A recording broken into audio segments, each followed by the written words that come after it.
Thank you. 10 years ago, Ireland was a very different place.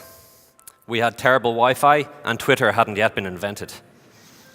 Luckily, it has, and the hashtag is #SEI Awards. But seriously, 10 years ago, Ireland was a very different place. We were at the height of a boom. There was all the trappings and veneer of a really successful economy and society.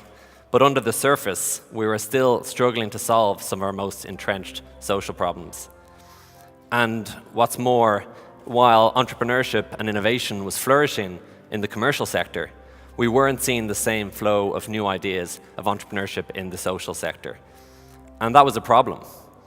It was a problem because if you leave the best ideas, the best new solutions, staying as ideas, staying in people's heads and not being implemented, you don't solve some of the biggest social problems that we're facing.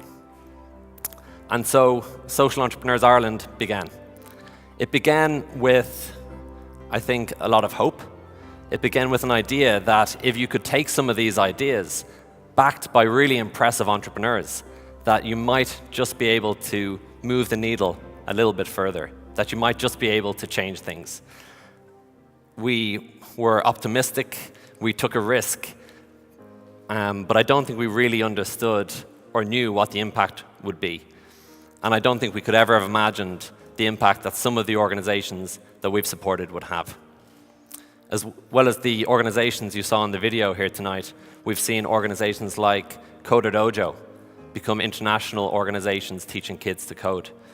We've seen Women for Election move the number of women elected at local government to 23%, the highest it's ever been in the history of the state. We've seen Men's Sheds movement grow to every single county in Ireland, working now with 6,500 men around the country. We've worked with entrepreneurs who are tackling mental health issues, transforming education, and looking to work with some of Ireland's most disadvantaged communities and most vulnerable people.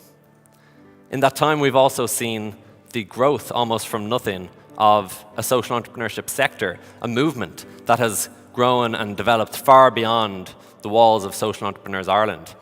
And it's just been incredible to see this huge growth and energy behind this sector. I was standing downstairs earlier, and the buzz around this tonight is something that we could never have imagined 10 years ago. And I think it's important to note all of this has been achieved without a single cent from the government. This has all been achieved with the people in this room. In real terms, over the last 10 years, the social entrepreneurs that we've supported have impacted the lives of 290,000 people around this country. They've created nearly 1,000 employment opportunities in the process.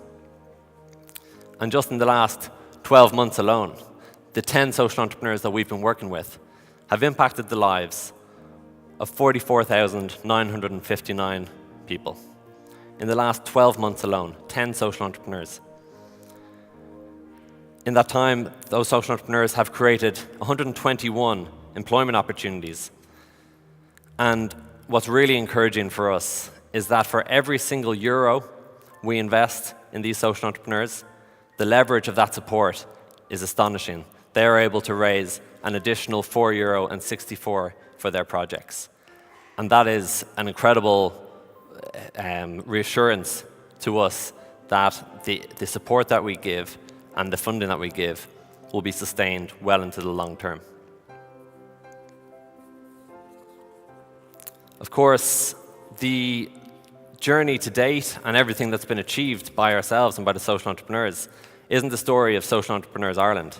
It's the story of everyone who's helped out along the way.